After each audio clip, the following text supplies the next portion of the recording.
Ué, eu tava falando e olhando o reloginho, faltava 15 segundos ainda, o trem caiu. O trem mais sem educação do mundo, corta a gente no meio da fala.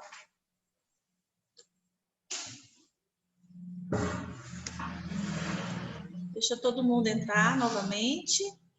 Eu tinha esquecido de olhar quantas pessoas nós tínhamos online. Alguém prestou atenção nisso? Não? E agora nós Tinha temos... 15 pessoas, professor. Tinha 15, Caio? Agora nós temos 12. Vou recomeçar aí enquanto os outros vão retomando. Deixa eu ver se eu consigo novamente fazer o compartilhamento de tela. Deu certo? A tela está aí compartilhada? Ok? Bom, nós estamos chegando ao fim dos slides, mas não ao fim do assunto. O que eu estava falando da importância de preencher uma anamnese bem feita para todo tipo de, para qualquer área, né? Não só para a área da psicologia, mas para todas as áreas de trabalho, da saúde principalmente. Ao preencher esse documento, fazendo de forma bem elaborada, isso é fundamental para o restante, para o prosseguimento do tratamento, de todos os protocolos. E aí a gente estava conversando, se vocês já provavelmente já responderam alguma anamnese em algum momento da sua vida, e várias pessoas disseram que sim, e às vezes a gente responde, como eu disse agora há pouco, responde uma anamnese para uma secretária, e isso não é interessante.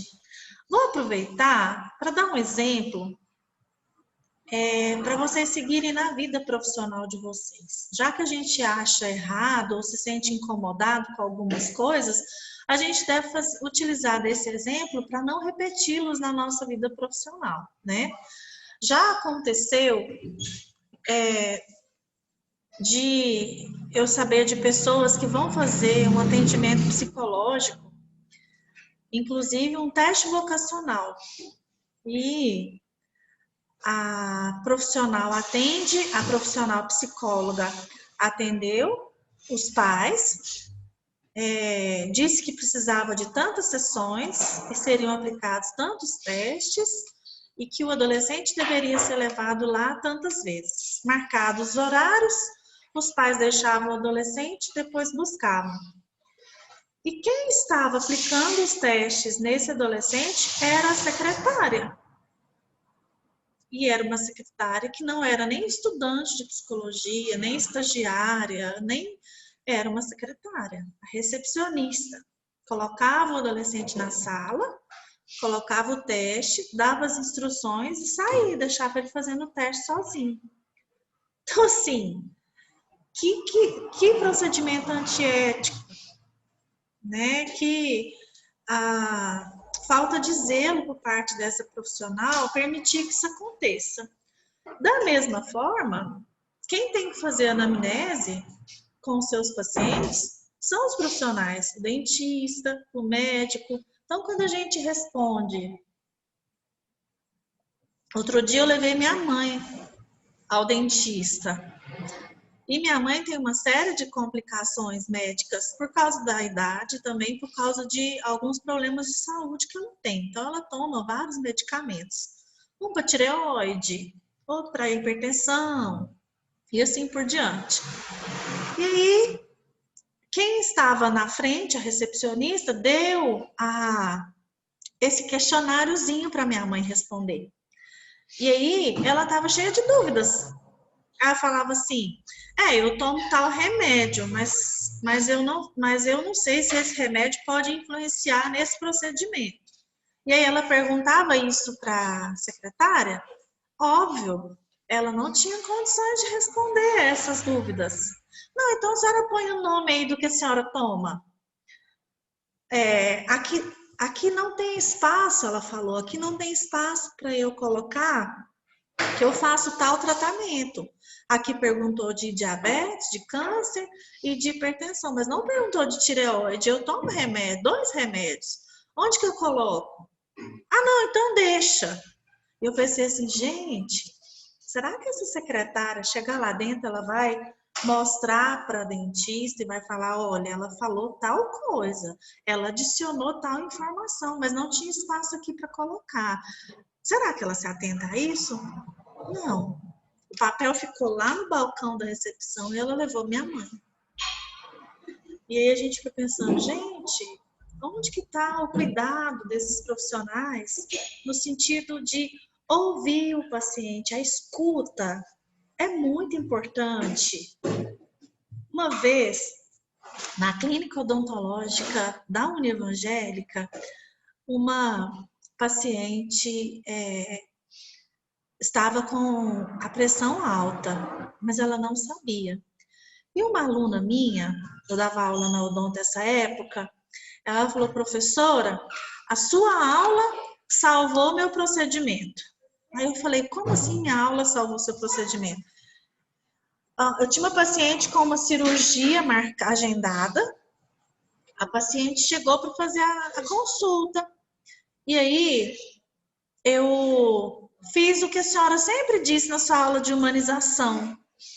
Eu fui conversar com ela enquanto eu manipulava os instrumentos, estava tirando ali do esterilizado, enquanto eu estava me preparando para iniciar o procedimento, eu comecei a conversar com a senhorazinha, do jeito que você falou, professora, que a gente tem que ser até um entendimento humanizado. E aí eu perguntei para ela, como foi a sua noite? A senhora dormiu bem?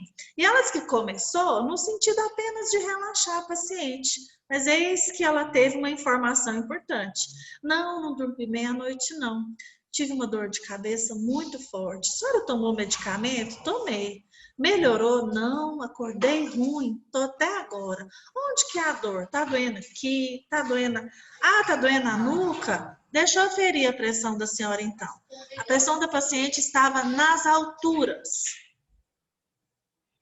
Mas ela fez essa pergunta humanizada, querendo saber como foi a noite de sono da paciente e descobriu que a paciente estava com a pressão alta e não poderia de jeito nenhum tomar anestesia, muito menos fazer a cirurgia.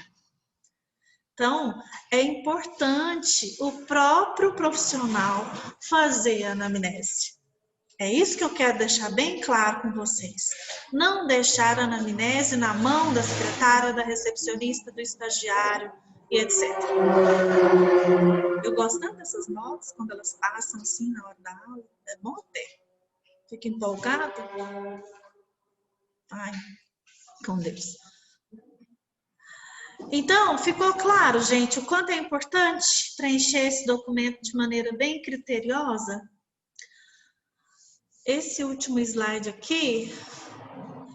Ai, agora que a Maria Vitória está chegando. Aqui está nesse slide aquilo que a Amanda colocou quando eu perguntei o que era anamnese. Na ficha de anamnese, contém dados sobre toda a vida do paciente. Sobre o nascimento, sobre o desenvolvimento, sobre a infância, sobre a adolescência e sobre a vida adulta, quando for o caso, né? Quando já for um adulto. Porque juntando todos esses dados, o profissional vai ter não só argumentos, mas ele vai ter dados para desenvolver o psicodiagnóstico. E ele vai saber se precisa complementar com algum teste, se precisa usar, quais instrumentos que deverão ser utilizados para ele fazer uma avaliação adequada. Então, a anamnese é o primeiro passo de qualquer avaliação, em qualquer abordagem. Tá? Não é, a gente não pode falar que a anamnese é um instrumento da psicanálise, que a anamnese é um instrumento do behaviorismo. Não. A anamnese, ela é um instrumento de todo profissional que for trabalhar com avaliação, de todo profissional que for trabalhar com psicoterapia. A gente precisa conhecer o paciente para construir o plano de trabalho que nós vamos ter com aquele paciente. Certo? Bom, eu tenho alguns modelos de anamnese para mostrar para vocês. Um modelo de anamnese para fazer com adulto e um modelo de anamnese para fazer com os pais de uma criança. Só que são muitos dados, eu não quero começar agora e depois ter que interromper para a próxima aula.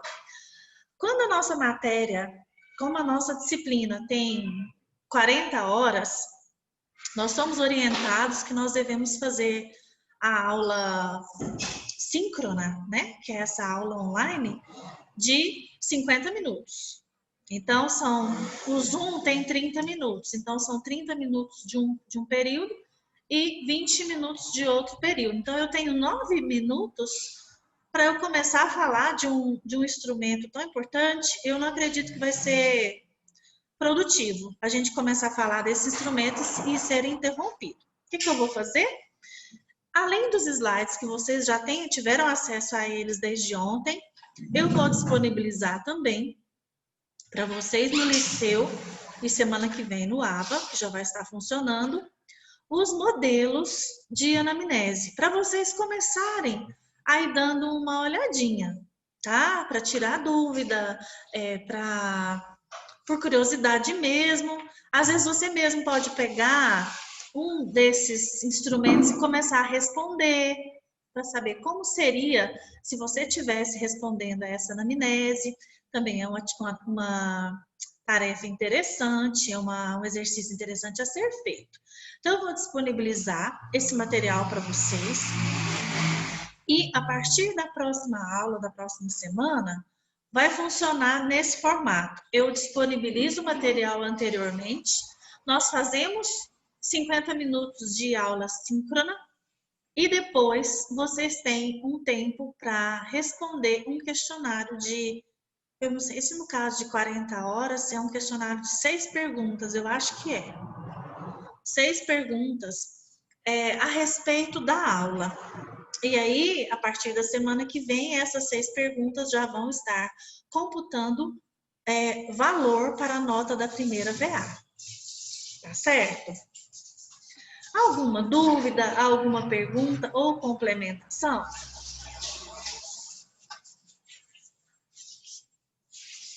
Só estou vendo a Maria Vitória. Agora eu vou... Oi, Amanda. Eu fiquei só com... Pode ir, Obrigada. Eu queria só confirmar, aliás, só entender, na verdade, sobre essa questão dos horários, porque a gente recebeu como se fossem uns horários de quando a aula começa e de quando a aula termina.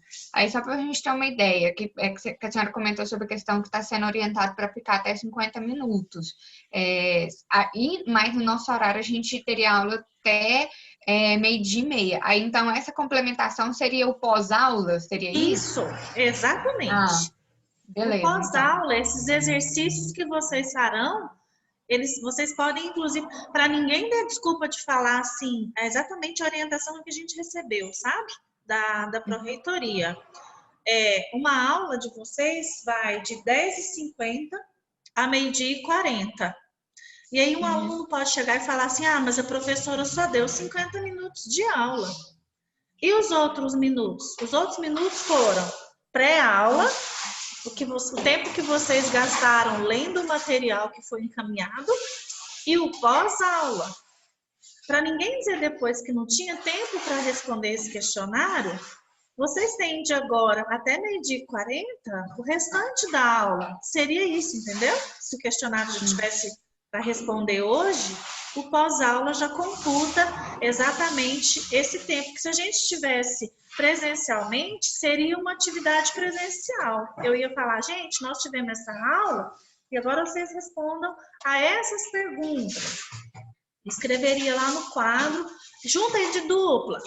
Seria essa atividade em sala de aula. Só que vocês vão fazer individualmente, cada um na sua casa, respondendo esse questionário.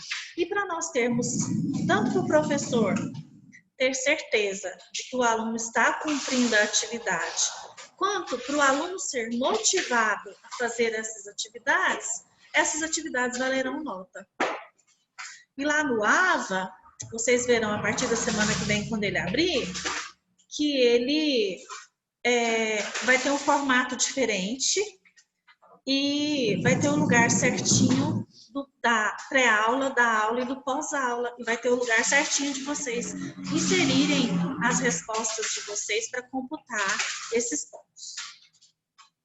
E isso são para todas as disciplinas, então? Isso todas para as todas disciplinas as de disciplinas. 50 minutos e o que sobrar no horário que a gente recebeu ali são os pós-aula, é o pós-aula. Isso para as disciplinas de carga horária de 2 créditos, que é no caso ser psicólogo. Quando eu estiver com vocês na disciplina de desenvolvimento 3, que vai acontecer na segunda-feira, existe o mesmo formato, pré-aula, aula e pós-aula, só que a aula síncrona, ela é de 1 hora e 40 minutos. A partir da semana que vem, eu vou tentar utilizar o Google Meet, porque o Google Meet não interrompe, para a gente ter que recomeçar e perder tempo, sai do link, entra do link, né? A partir da próxima semana, eu vou usar o Google Meet, porque ele vai nos permitir ter 1 hora e 40 sem interrupção. No desenvolvimento 3, eu vou colocar as orientações para vocês no liceu, mas eu já posso adiantar, porque já vai ser na segunda-feira, a gente vai se encontrar. Desenvolvimento 3, nós vamos conversar sobre o desenvolvimento humano, desde a adolescência até o idoso. Então, a primeira aula que nós tivemos na segunda-feira vai ser sobre a adolescência. Eu não estou com o livro de desenvolvimento agora, mas o capítulo da adolescência, se eu não me engano, é o capítulo 10 ou 11, não tenho certeza. Bom, eu vou colocar ele certinho lá no liceu para vocês fazerem a leitura do capítulo antes da aula. Esse é o nosso pré-aula do desenvolvimento 3. Tá? Fazer a leitura, eu vou colocar, nem sempre vai ser o capítulo inteiro, eu vou colocar as páginas que vocês devem ler, tá bom? Caio, você tinha levantado a mão. Professora, mas esse pós-aula eu posso fazer depois também, não posso ou não? Sim, sem dúvida, pode fazer a hora que você quiser, mas ele faz parte do tempo da minha aula. Mas você não precisa... Igual na faculdade também, quando eu falo assim, gente, vocês vão assistir um filme, o filme vai ser até 10 horas. A aula é até às 11. Aí eu falo assim, terminando de assistir o filme, vocês vão responder algumas perguntas sobre o filme, ou vão fazer um resumo do filme, um trabalho. Aí esse trabalho vai valer nota. Aí tem gente que fala assim, professor, eu posso fazer em casa? É para entregar só na aula que vem? Pode fazer em casa. Então é o mesmo formato. Certo? Felipe, você levantou a mão? Sim, professora. A respeito da anamnese, eu Não estou te coloquei ouvindo. aqui... Tá muito baixinho. Aumenta seu volume aí, por favor. Agora, a senhora está me ouvindo? Agora sim, pode falar. Eu escrevi que de anamnese como definição, nas minhas palavras, assim, anamnese tem que ser a primeira ficha a ser preenchido na sessão terapêutica, para ter conhecimento sobre o paciente. Essa definição estaria plausível? Não exatamente a primeira ficha, porque, como eu disse, a anamnese ela pode ser contínua. Eu posso utilizar de vários momentos durante os encontros que eu tenho com o paciente para fazer para preencher esses dados. Então, apenas o que engessou a sua definição foi você dizer que é a primeira ficha. Não é. A anamnese são dados sobre a história do paciente que serão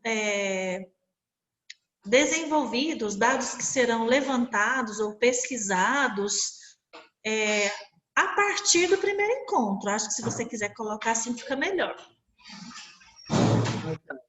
Então tá, obrigado. Por nada. Mais alguma dúvida? Deixa eu ver se tem alguém mais levantando a mão, porque eu não vejo vocês todos ao mesmo tempo.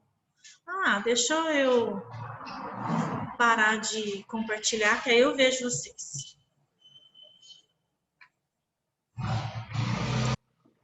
Nossa, minha rua hoje está fazendo mais barulho do que o normal, não tem lógica. Bom, se não tem mais alguma dúvida, eu vou encerrar o nosso encontro de hoje, mas antes disso, antes de encerrar, eu gostaria de ter um feedback de vocês, do que vocês acharam da aula, do material que foi postado antes, da proposta de como será esse semestre. Professora, eu pensei que ser psicólogo 3 eu ia ver outra coisa, não sabia que ia ver isso não. Ou, que legal, gostei, achei interessante. Eu gostaria de ter um feedback de vocês antes da gente encerrar.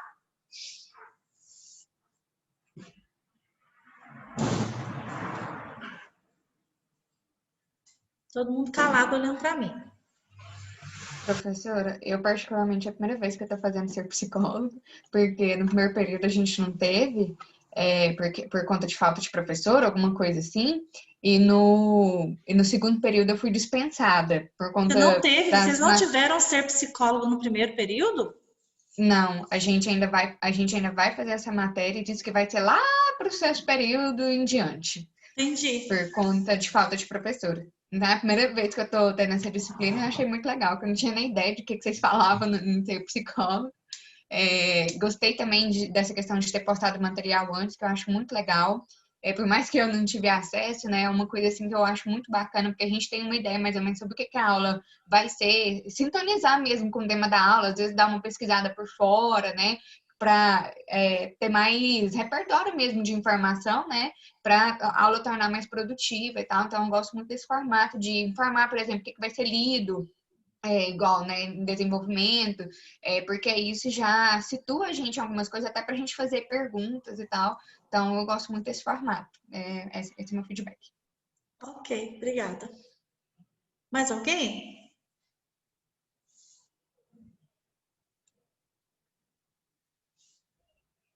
Não? Bom, além de esperar de vocês esse feedback, assim que o plano de ensino estiver pronto, que nós recebemos o modelo dele, do modelo novo de plano de ensino ontem. Então, humanamente falando, não foi possível eu fazer esse plano de ensino de ontem para hoje. Eu espero que até a próxima semana ele já esteja pronto, já esteja no liceu para a gente conversar sobre o plano de ensino. Assim que vocês tiverem acesso ao plano de ensino, eu gostaria que vocês dessem uma olhadinha com carinho e, inclusive, fizessem sugestões. Se tem alguma temática que vocês acham importante, interessante, que tem a ver com o eixo avaliação psicológica, que é a proposta desse semestre, e aí nós vamos ver se é possível inserir essas sugestões dentro do nosso plano, antes de fechar, antes de mandar para a coordenação. Tá ok? Agradeço a todos vocês 13 que ficaram comigo, tá quase na hora do almoço, e vocês ficaram aqui comigo, firmes e fortes. Espero que nós tenhamos um semestre extremamente produtivo, e eu conto com o apoio de vocês no sentido de sempre estar me dando esses feedbacks que eu acho importantíssimo para a gente construir o processo de ensino-aprendizagem de uma maneira bem positiva. Tá ok? Um abraço, um beijo no coração de todo mundo e com vocês eu me encontro novamente na segunda-feira às 9 horas. Tchauzinho!